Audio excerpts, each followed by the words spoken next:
अस्सलामु अलैकुम वरहमतुल्लाहि वबरकातुह। बहुत पुराने जमाने की बात है, जब दुनिया में जंगल इतने घने थे कि सूरज की रोशनी भी जमीन तक बामुश्किल पहुंच पाती।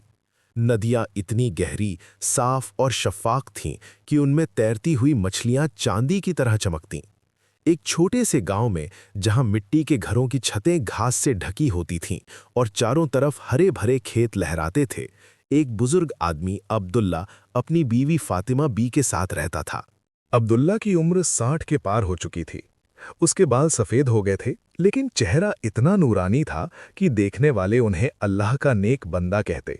फातिमा बीवी 50 की हो चुकी थीं, लेकिन उनकी मुस्कान इतनी मीठी थी कि गांव की औरतें हसद से भर जातीं। उनकी शादी को 30 साल हो चुके थे। दोनों की जिंदगी बहुत सादगी भरी थी। सुबह फज्र की अजान के साथ उठना, नमाज पढ़ना, खेतों में मेहनत करना और शाम को कुरान की तिलावत करना। उनके घर अभी तक कोई औलाद नहीं थी और यही वजह उनके दिल को हमेशा उदास रखती थी। हर रात दोनों सजदे में गिरकर दुआ मांगते, या अल्लाह, हमें एक ऐसी नेक औलाद दे जो हमारी आंखों की ठंडक बने, हमारे बुढ़ापे का सहारा बने और तेरी इबादत में हमारा हाथ बंटाए। गांव वाले उन्हें देखकर तसल्ली देते, सब्र कीजिए भाईजान, अल्लाह कभी किसी को अकेला नहीं छोड़ता। अल्लाह आपकी दुआएं जरूर सुनेगा। लेकिन रातें लंबी लगती। अब्दुल्ला दुआ मांगते, या अल्लाह, हमारी जो भी खता हो माफ कर दे, बेशक तू रहम करने वाला है। रात जब अब्दुल्लाह मस्जिद से लौटे तो फातिमा बी ने उन्हें बताया कि उनका दिल आज बहुत उदास है। अब्दुल्लाह ने उनका हाथ थामा और कहा, फातिमा, अल्लाह पर भरोसा रख। कल हम हजरत इमाम ज़ैनुल आबिदीन की दरगाह पर चलेंगे, वहां मन्नत मांगेंगे। अगले दिन वे दोनों पैदल ही दरगाह के लिए निकल पड़े। रास्ते में फूलों की महक, चिड़ियों की चहचहाहट और हवा की सरसराहट ने उनके दिल को बहुत सुकून दिया। दरगाह पर पहुंचकर उन्होंने लंबे समय तक दुआ की। फातिमा बी ने आंसू भरी आंखों से कहा, या अल्लाह, अगर तू हमें औलाद दे तो मैं वादा करती हूं कि उसकी परवरिश तेरे नाम पर करूंगी। अल्लाह ने उनकी दुआ कबूल कर ली। एक रोज फातिमा बी ने अब्दुल्ला से कहा, अब्दुल्ला, आज मेरे दिल में एक अजीब सी खुशी है। अल्लाह ने हमारी दुआ कबूल फरमाई ली। हमारे घर में भी नन्हा सा मेहमान आने वाला है। दोनों खुशी से रो पड़े। उन्होंने फातिमा बी से कहा, ये सब अल्लाह की रहमत है, अब हमारा घर रोशन हो जाएगा। दोनों सजदे में गिर गए और अल्लाह का शुक्र अदा करने लगे। पूरे गांव में खुशी की लहर दौड़ गई। पड़ोसी दुआ देने आए, मिठाइयां बांटी गईं। अब्दुल्ला हर वक्त अल्लाह का शुक्र अदा करते, या रब, तेरी रहमत बेमिसाल है। फातिमा बी का दिल अब नई नई चीजें खाने को बेचैन रहता। कभी मीठे आम, कभी ताज़ा दही, कभी खट्टे अचार। अब्दुल्ला फौरन बाजार जाते और फातिमा भी जो मांगती लाकर देते। वे कहते, फातिमा, ये नन्ही सी जान हमारे लिए अल्लाह की रहमत है।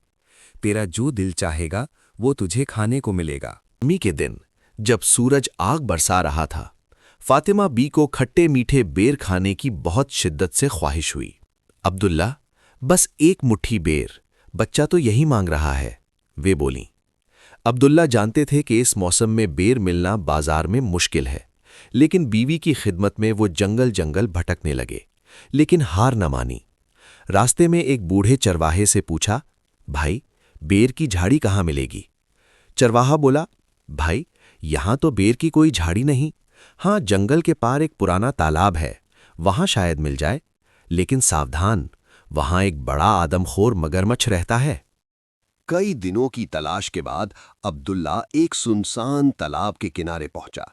तालाब का पानी काला गहरा था, चारों तरफ घने जंगल, हवा में सन्नाटा था, सिर्फ झींगुरों की आवाज।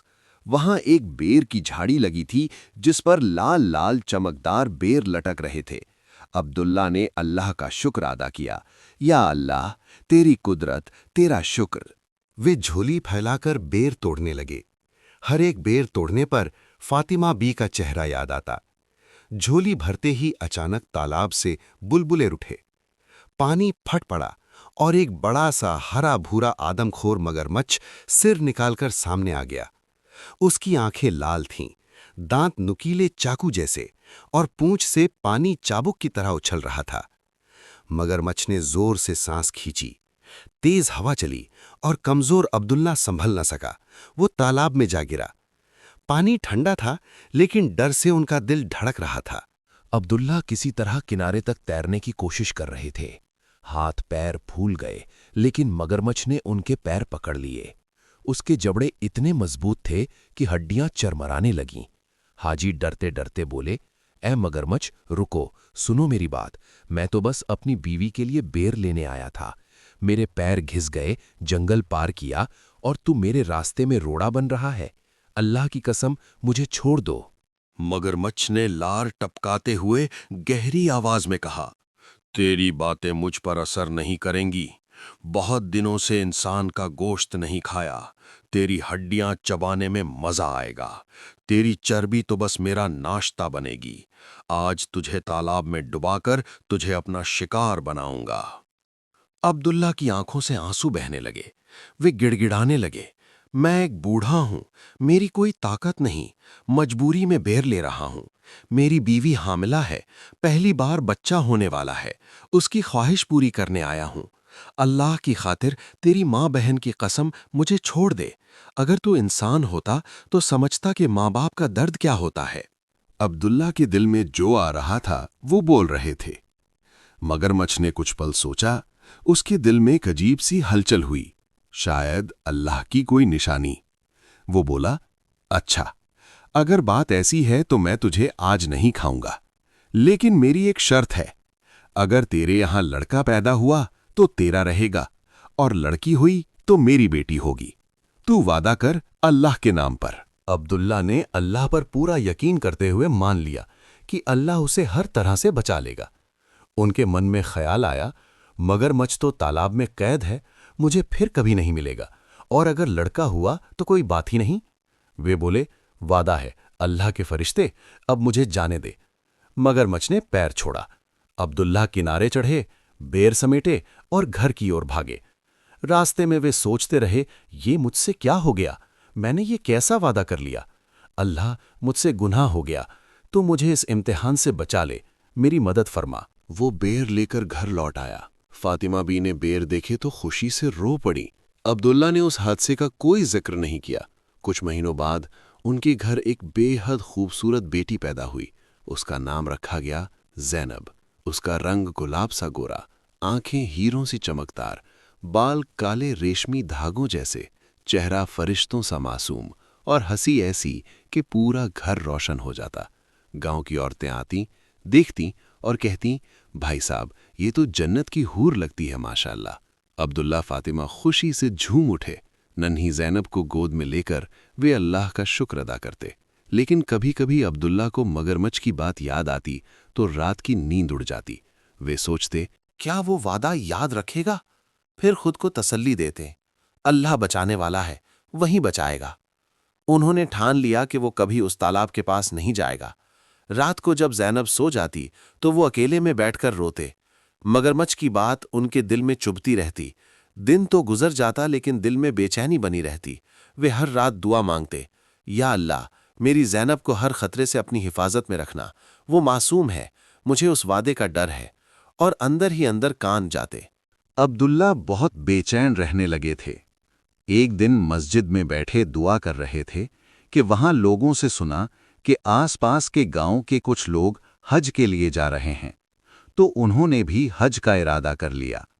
घर में खाने पीने का बंदोबस्त कर फातिमा बी और गांव वालों से इजाज़त लेकर सबके साथ हज के लिए रवाना हो गए।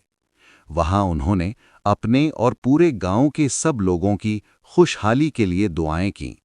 हज मुकम्मल करके अब्दुल्ला काफिले के साथ वापस आ गए। अब लोग उन्हें हाजी जी कहते और हज की बातें करते, दीनी किस्से सुनते। समय बीतता गया। अब ज़ैनब भी 13 साल की हो गई थी। वो चंचल थी। घर के पास वाले बाग में फूल तोड़ती, तितलियों के पीछे भागती। हाजी अब्दुल्ला उसे प्यार से समझाते, बेटी, तालाब के पास मत जाना, वहां खतरनाक जानवर हैं। फातिमा भी ज़ैनब के बाल खुद संवारती, उसको घर के काम सिखाती, साथ साथ दीनी तालीम भी देती। कुरान पढ़ाती, नमाज सिखाती, दुआएं सिखाती। फिर बरसात का मौसम आ गया। आसमान फट पड़ा, नदियां उफान पर थीं। एक रात भयंकर तूफान आया, बाढ़ ने सब कुछ उलट-पुलट कर दिया। बाढ़ में बहता आदमखोर मगरमच्छ बहकर तालाब से निकलकर खेतों में पहुंच गया। अब वो गांव के पास शिकार करता। मछलियां, खरगोश, कभी-कभी भेड़ बकरियां भी उसका शिकार बन जातीं। इससे गांव वाले बहुत डर गए। एक दिन हाजी खेत से सब्जियां, पालक, भिंडी, टमाटर लेकर लौट रहे थे। सूरज ढल रहा था, हवा ठंडी हो गई। रास्ते में झाड़ियों से मगरमच्छ निकला। उसका शरीर और मोटा हो गया था, आंखें चमक रही थीं। ए बुजुर्ग, मुझसे छुपता क्यों है? सालों से तुझे ढूंढ रहा हूं। बता, तेरे यहाँ लड़का हुआ या लड़की? हाजी सहम गए, उनका चेहरा पीला पड़ गया। वे बोले, लड़की हुई है, लेकिन वो बहुत छोटी है, मासूम है। मगरमच्छ दहाड़ा, अब वो मेरी है। तूने अल्लाह के नाम पर वादा किया था, अमानत में खयानत क्यों कर रहा है? कल तक लड़की को मेरे पास लाकर दे, वरना मैं तुम तीनों को, तुझे, तेरी बीनी को और तेरे गांव को खा जाऊंगा। मेरी भूख तुझे निगल जाएगी। हाजी रोने लगे, घुटनों पर गिर पड़े। मगरमच्छ भाई, वो मेरी जान है, अपना खून कैसे दे दूं? अल्लाह की रहमत से कोई रास्ता निकाल लें। मगरमच्छ ने कहा, कोई और रास्ता नहीं तो अल्लाह वाला है, अमानत में खयानत मत कर। लड़की मेरी है, वो मुझे दे दे, मैं तेरे गांव से चला जाऊंगा। हाजी रोते हुए बोले, मेरी बेटी को कमल का फूल बहुत पसंद है, तो अपनी पीठ पर एक कमल का फूल रखकर पानी में छिप जाना। जब वो फूल लेने आएगी तो उसे पकड़ लेना, लेकिन वादा कर उसे नुकसान न पहुंचाएगा, न उसे खाएगा। मगरमच्छ को ये तरकीब पसंद आई। वो हंसा, अच्छा, कल शाम तालाब पर लेकर आ जाना, वरना मैं सीधा तेरे गांव आऊंगा और अपनी भूख सबको खाकर मिटाऊंगा। हाजी घर लौटे और फातिमा बी को सब कुछ बता दिया। वो रो रो कर बिलख उठी, मेरी बच्ची, या अल्लाह, क्यों मैंने बेर खाने की ख्वाहिश की? ये सब मेरी गलती है। अल्लाह मुझे जो मर्जी सजा दे दे, बेटी को बचा ले। हाजी ने उन्हें गले लगाया, सब्र रखो, अल्लाह जरूर कोई रास्ता निकालेगा। उसी ने औलाद से नवाजा है, वही हिफाजत भी करेगा। वो दोनों रात भर रोते रहे। सुबह उन्होंने ज़ैनब से कहा, बेटी, नानी के घर बहुत दिन हो गए, आज अब्बू के साथ चल, 2 दिन रहकर लौट आना। वहां फूलों के बाग हैं, कमल के फूल खिले हैं। ज़ैनब खुशी खुशी तैयार हो गई, नए कपड़े पहने, बालों में फूल लगाए। अब्बू, नानी मुझे क्या क्या खिलाएंगी? वो खुशी से बोली। हाजी का दिल पिघल गया, लेकिन वे चुप रहे। वे जंगल पार करते हुए तालाब के किनारे पहुंचे। सूरज डूब रहा था, पानी में सुनहरी चमक। बेटी, तू यहीं पेड़ के नीचे बैठ, मैं नानी को बुला लाऊं, अभी आया। हाजी ने उसकी पेशानी चूमी और चले गए। वे दूर जंगल में छिप गए, आंसू बहाते रहे, अल्लाह को पुकारते रहे। ज़ैनब तालाब के पास अकेली बैठी थी। उसे तालाब में एक बहुत खूबसूरत कमल का फूल दिखा, गुलाबी पंखुड़ियां, ओस की बूंदें। वो सोचने लगी, इतना सुंदर फूल किनारे पर है, किसी ने अभी तक नहीं तोड़ा, अब्बू को दिखाऊंगी। वो धीरे धीरे पानी में उतरी। पानी ठंडा था, लेकिन उत्साह में वो आगे बढ़ी। जैसे ही फूल की तरफ हाथ बढ़ाया, कमल थोड़ा आगे खिसक गया। अब्बू, कमल खिसकता जा रहा है। कोई जवाब नहीं आया। वो और आगे बढ़ी और बोली, अब्बू, कमल दूर जा रहा है। कमल पकड़ने के लिए ज़ैनब अनजाने में ही गहराई तक पहुंच गई। पानी कमर तक आ गया था। अचानक पानी से मगरमच्छ का बड़ा मुंह और लाल आंखें निकलीं, दांत चमक रहे थे। ज़ैनब चीख पड़ी, अब्बू! लेकिन उसकी आवाज बस जंगल में गूंज कर रह गई। मगरमच्छ ने उसे नरमी से पंजों में पकड़ लिया, तालाब पार कराकर दूसरी तरफ एक गुफा में ले जाकर छोड़ दिया। गुफा अंधेरी थी, लेकिन महफूज थी। सूमियत देखकर, वो बड़ी बड़ी आंखें, डरती हुई सिसकियां, उसका दिल पिघल गया। उसने सोचा, ये तो एक फूल सी बच्ची है, इसे कैसे खाऊं? फिर मगरमच्छ ने उसे सारा किस्सा सुना। अब जो भी राहगीर तालाब पर आते, मगरमच्छ उन्हें खाकर उनका सामान, रोटी, फल, कपड़े ज़ैनब को दे देता। कई बार उसके लिए मछली भी पकड़ कर लाता और ज़ैनब के सामने रख देता। ज़ैनब के पास चुपचाप बैठ जाता, उसे प्यार से देखता, जैसे एक बाप अपनी बेटी को देखता है। कई महीने बीत गए। ज़ैनब हर वक्त अल्लाह से दुआ मांगती, या अल्लाह मुझे इस मुसीबत से निजात दे, मेरे अब्बू अम्मी को माफ़ कर दे। वो गुफा में कुरान की आयतें पढ़ती जो फातिमा बी ने सिखाई थीं। धीरे धीरे मगरमच्छ का डर पूरे इलाके में फैल गया। आदमखोर मगरमच्छ। वक्त बीतने के साथ मगरमच्छ को अपनी भूख और कमजोरी का एहसास हो रहा था।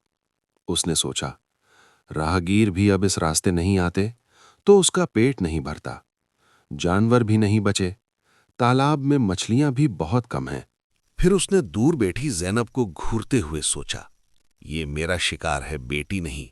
लेकिन अब मेरे दांतों में धार नहीं रही। पहले लोहार के पास जाकर दांत तेज करवाता हूं, फिर इसे खाऊंगा। उसने गहरी सांस ली और बोला, तू यहीं रहना, मैं अभी लौटता हूं। वो गुफा से निकला, जंगल पार करके एक गांव के लोहार के पास पहुंचा। लोहार डर गया, लेकिन मगरमच्छ ने कहा, मेरे दांत तेज कर, तुझे सोना दूंगा और तुझे नहीं खाऊंगा। लोहार ने रात भर उसके दांत तेज किए। वहां ज़ैनब ने भी मगरमच्छ की आंखों में वो भूख देखी जो अब सिर्फ गोश्त की नहीं बल्कि बदले की थी। उसका दिल धड़क उठा। उसने मन ही मन अल्लाह से दुआ की, या अल्लाह, मैंने आज इसकी आंखों में भूख देखी है, अब ये मुझे खाने का इरादा रखता है, मुझे बचा ले। जैसे ही मगरमच्छ गुफा से निकला और जंगल की तरफ बढ़ा, ज़ैनब ने फुर्ती से काम शुरू कर दिया। उसने गुफा में जमा सारे सोने चांदी के जेवर, कपड़े और सामान एक बड़ी टोकरी में भर लिया। ये सब सामान राहगीरों का था। फिर अपने गोरे जिस्म पर कीचड़ मल लिया, बाल बिखेर दिए, चेहरा झुर्रियों से भर दिया। लाठी थामकर खुद को एक अंधी, कमजोर बुढ़िया बना लिया। टोकरी कमर पर लादकर वो धीरे धीरे गुफा से निकली। मगरमच्छ वापस गुफा की तरफ लौट रहा था। उसके दांत अब चमक रहे थे। उसने बुढ़िया को देखा और दहाड़ा, तू कौन है? ज़ैनब कहाँ है? ज़ैनब ने बूढ़ी औरत की कांपती आवाज में कहा, ए अल्लाह की नेक मखलूक, मैं तो एक अंधी बुढ़िया हूं। इस बदन में हड्डियों के सिवा कुछ नहीं है जो तू खाएगा। गुफा से किसी लड़की की आवाज सुनाई दी। आवाज से तंदुरुस्त लगती है, उसकी हड्डियां चबाने में तुझे मजा आएगा, जा खा ले, मैं तो रास्ता भटक गई हूं। मगरमच्छ ने उसे गौर से देखा, लेकिन कीचड़ और झुर्रियों ने ज़ैनब को पूरी तरह छिपा दिया था। लार टपकाते हुए वो गुफा की ओर दौड़ा। ज़ैनब ने मौका देखते ही तेजी से भागना शुरू किया। जंगल घना था, पेड़ों की छांव में वो छिपती छिपाती भागती रही। पैरों में कांटे चुभ गए, सांसें फूल गईं। दौड़ते दौड़ते दूर निकल आई। थक गई तो एक पेड़ के सहारे खड़ी हो गई, लेकिन खुश थी। या अल्लाह, तेरा शुक्र है। ज़ैनब ने अपने मुंह और सिर से मिट्टी साफ की और वो सोचने लगी, मेरे अब्बू तो बहुत नेक हैं, पूरे गांव की मदद करते हैं, पूरा गांव उनकी तारीफ करता है। फिर अपनी ही बेटी के साथ ऐसा क्यों किया? मैं उनके पास कभी नहीं जाऊंगी, और अल्लाह ने मुझे नई जिंदगी दी है तो कोई रास्ता भी दिखाएगा। तभी उसे शेर की दहाड़ सुनाई दी। जंगल में सन्नाटा छा गया। डर के मारे वो एक बड़े बरगद के पेड़ से चिपक गई। पेड़ पुराना था, जड़ें हवा में झूल रही थीं। वो रोते हुए बोली, ऐ अल्लाह, मुझे बचा ले। ऐ दरख्त, अल्लाह के वास्ते तू मुझे खुद में जगह दे दे तो मैं तुझ में छुप जाऊं। मुझे शेर से हिफाजत दे। अचानक पेड़ बीच में से खुल गया, जैसे अल्लाह का ही हुक्म हो। ज़ैनब बिना सोचे समझे उसके अंदर चली गई। पेड़ फिर बंद हो गया। अंदर अंधेरा था, लेकिन वो महफूज थी।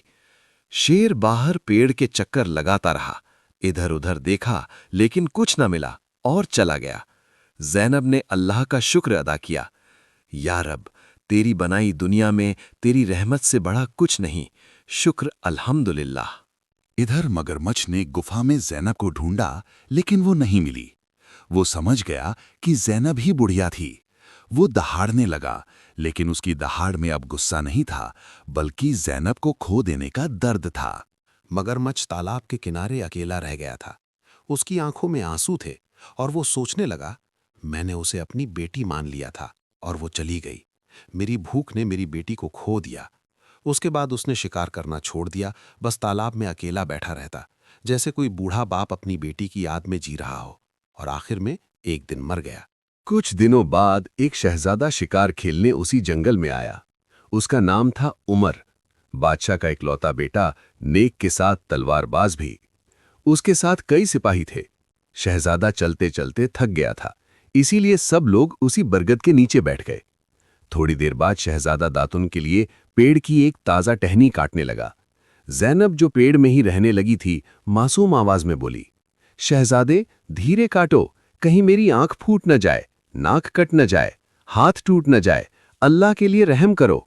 शहजादा हैरान रह गया और तलवार हाथों से गिर गई। सिपाहियों ने पूछा, हुजूर क्या हुआ? शहजादा धीरे से बोला, तुमने सुना कुछ? ये पेड़ बोल रहा है। उन्होंने टहनी फेंक दी। शहजादा दातुन हिए बिना महल लौट आया। रास्ते भर सोचता रहा, ये जादू था या कुछ और? क्या था वो आवाज क्या कहना चाहती थी? क्या कोई इशारा था जिसे मैं समझ नहीं पाया? अल्लाह, अपने इस इशारे को समझने में मेरी मदद कर। रात भर शहजादा उस जादुई पेड़ के बारे में सोचता रहा। पेड़ की मासूम आवाज उसे तड़पा रही थी। उसके दिल को महसूस हुआ, ये कोई जादू नहीं, जरूर किसी के दर्द की पुकार है। महल में शहजादे की शादी की तैयारियां चल रही थीं। बादशाह ने एक शहजादी से उसका रिश्ता तय किया था, लेकिन अब शहजादे ने जिद पकड़ ली। अब्बूजान, मैं उसी बरगद के पेड़ वाली लड़की से ही निकाह करूंगा। अब उसके बिना मैं जिंदा नहीं रहूंगा। वो आवाज मेरे दिल में बस गई है। बादशाह परेशान हो गए। दरबारियों ने सलाह दी, हुजूर पहले जंगल में जाकर पेड़ को देखें। बादशाह मजबूर होकर मान गए। दरबारियों, कुछ सिपाहियों और 2-3 मौलवी समेत एक बड़ा काफिला तैयार किया गया। जंगल पहुंचकर काजी ने कुरानी आयतों की तिलावत की, पेड़ से कुछ बातें की, फिर पेड़ के साथ शहजादे की निकाह की रस्म अदा करवाई गई। शहजादे ने पेड़ को बड़े सलीके से जड़ों समेत उखड़वाकर महल के बाग में लगवा दिया। बाग बहुत खूबसूरत था, हर तरह के फूल खिले हुए थे। उसी रात महल में जब सब सो गए तो ज़ैनब पेड़ से निकली। कपड़े पुराने थे, लेकिन चेहरे पर रौनक थी। वो चुपके से पूरे महल में घूमी, साफ सफाई की, फूलों को सींचा। सुबह होते ही वापस पेड़ में चली गई। इस तरह वो महल में थोड़ा बहुत काम करके अपना वक्त बिता लेती। ये सिलसिला चलता रहा। बादशाह और शहजादा हैरान थे। महल में पहले ऐसा तो कभी नहीं हुआ, और अब महल रात में साफ सुथरा कैसे हो जाता है? शहजादे ने महल के कामगारों से पता किया, लेकिन कुछ समझ नहीं आया। शहजादे ने इरादा कर लिया कि अब वो जान कर रहेगा ये क्या राज है। रात का पहला पहर शुरू होते ही वो बाग में छुप गया, जहां से पूरे बाग में नजर रखी जाती। रात के दूसरे पहर में उसने देखा कि एक बहुत खूबसूरत लड़की पेड़ से निकलकर महल में जा रही है। चांदनी रात में उसकी खूबसूरती देख शहजादे का दिल धड़क गया। शहजादा वहीं छुपकर उस लड़की के बारे में सोचता रहा। लड़की महल से बाहर आई, फूलों को सींचा और आखिरी पहर खत्म होने से पहले वापस पेड़ के अंदर चली गई। शहजादा समझ गया ये बरगद के पेड़ वाली लड़की ही उसकी बीवी है। अब उसे फिर रात होने का इंतजार था। अगली रात जब ज़ैनब पेड़ से निकलकर महल में जाने लगी तो शहजादे ने पेड़ की छाल पर थोड़ी सी आग लगा दी, सिर्फ इतनी कि ज़ैनब दोबारा अंदर न जा सके। ज़ैनब वापस दौड़ती हुई आई और रोते हुए बोली, शहजादे ये क्या किया? आपने मेरा घर जला दिया। शहजादे ने मुस्कुराते हुए बड़े प्यार से कहा, मैंने तुमसे निकाह करके तुम्हें अपनी बीवी बनाया है। ये महल ही अब तुम्हारा घर है। ये खूबसूरत बाग तुम्हारे हैं। तुम इनमें बिला झिझक घूम सकती हो, फव्वारों के पास बैठ सकती हो। इतना बड़ा महल है, तुम इसमें क्यों नहीं रहती? इस अंधेरे घुटन वाले पेड़ में क्यों रहती हो? खुदा की कसम, तुम्हारी आवाज़ मेरे कानों में गूंजती रहती है। जब से मैंने तुम्हारी आवाज़ सुनी है, उसी दिन से तुमसे बेहद मोहब्बत करने लगा हूँ। तुम्हारे बिना मैं जी नहीं सकता, इसीलिए तो तुमसे निकाह कर इस बाग में लाया। अब अल्लाह ने हमें मिलाया है, मैं तुम्हें नहीं जाने दूंगा। शहजादे की बातें सुनकर ज़ैनब रुक गई। उसके आंसू बहने लगे। वो मोहब्बत के लिए तरस गई थी। उसे लगा जैसे अल्लाह ने उसकी सारी दुआएं कबूल फरमा लीं। थोड़ी देर में ही आग बुझ गई, क्योंकि ज्यादा आग नहीं लगी थी। ज़ैनब रोते हुए बोली, शहजादे आप मेरे बारे में कुछ नहीं जानते, मेरी मजबूरी। शहजादे ने बीच में ही बात काटी और ज़ैनब को गले लगाते हुए कहा, मुझे तुमसे मोहब्बत है, और इसके आगे जो भी हो, वक्त सबसे बड़ा मरहम है, और अब तो हम साथ हैं। शहजादे उमर ज़ैनब को महल में ले आए। ज़ैनब को शाही कपड़े, जेवरात दिए। दोनों ने नमाज पढ़ी और अल्लाह का शुक्र अदा किया और बादशाह को भी खबर दी। बादशाह अपने बेटे बहू को खुश देखकर बहुत खुश हुए। ज़ैनब के आने से महल में और ज्यादा खुशियां भर गईं। शहजादे के साथ ज़ैनब को भी नई जिंदगी मिल गई थी। वे साथ नमाज पढ़ते, कुरान सुनते और साथ साथ महल की जिम्मेदारी भी निभाते। एक रात जब ज़ैनब उदास थी तो शहजादे ने पूछा, तुम इतनी उदास क्यों रहती हो, क्या कमी है? ज़ैनब ने रोते हुए सब कुछ बता दिया। अब्बू अम्मी का धोखा, मगरमच्छ की कैद, पेड़ में अकेलापन। शहजादे ने बड़ी खामोशी से सब सुना, फिर ज़ैनब को सीने से लगा लिया और तसल्ली दी। अब तुम अकेली नहीं हो, मैं तुम्हारे साथ हूं। अल्लाह ने हमें मिलाया है। मैं तुम्हारी हर तकलीफ को बांट लूंगा, तुम्हें तन्हा नहीं छोड़ूंगा। कई साल बीत गए थे। वहां हाजी और फातिमा भी बूढ़े हो गए थे। शहजादे ने एक दरबारी को ज़ैनब के घर भेजा। उसने उन्हें बताया कि उनकी बेटी अब बादशाह की बहू है और उन्होंने आपको बुलाया है। हाजी और फातिमा की आंखें भर आईं। वे रोते हुए महल की ओर चल पड़े। रास्ते भर फातिमा भी कहती रहीं, अब्दुल्ला, क्या वो हमें माफ कर देगी? हमने उसे अकेला छोड़ गया था। हाजी बोले, अल्लाह माफ करने वाला है, शायद वो भी माफ कर दे। वे बहुत रोए, दुआ मांगते रहे। उनको महल के दरवाजे पर देखते ही ज़ैनब दौड़ कर आई। उसने अब्बू अम्मी को गले लगा लिया। तीनों एक दूसरे से लिपटकर फूट फूट कर रोए। ज़ैनब ने आंसू पोंछते हुए कहा, अब्बू अम्मी, मैंने और मेरे अल्लाह ने आपको माफ कर दिया। मैंने कभी आपसे नफरत नहीं की, बस दुआ मांगी थी कि हम फिर मिलें। हाजी अब्दुल्ला ने ज़ैनब के सर पर हाथ रखा और रोते हुए कहा, बेटी, गलती हमारी थी। एक गलत वादे ने हमें तुमसे दूर कर दिया, लेकिन अल्लाह ने हमें सजा भी दी और आज इनाम भी। उस दिन के बाद पूरा परिवार महल में साथ रहने लगा। हाजी और फातिमा भी को सबसे अच्छा कमरा दिया गया। हर शाम सब मिलकर नमाज पढ़ते, कुरान सुनते और अल्लाह का शुक्र अदा करते। हाजी अब्दुल्ला नन्हे नन्हे बच्चों को गोद में लेकर कहते, देखो अल्लाह की रहमत कितनी बड़ी है। जो खोया था वो वापस मिल गया, और इस तरह अल्लाह की रहमत से एक बिखरा हुआ परिवार फिर से मिल गया।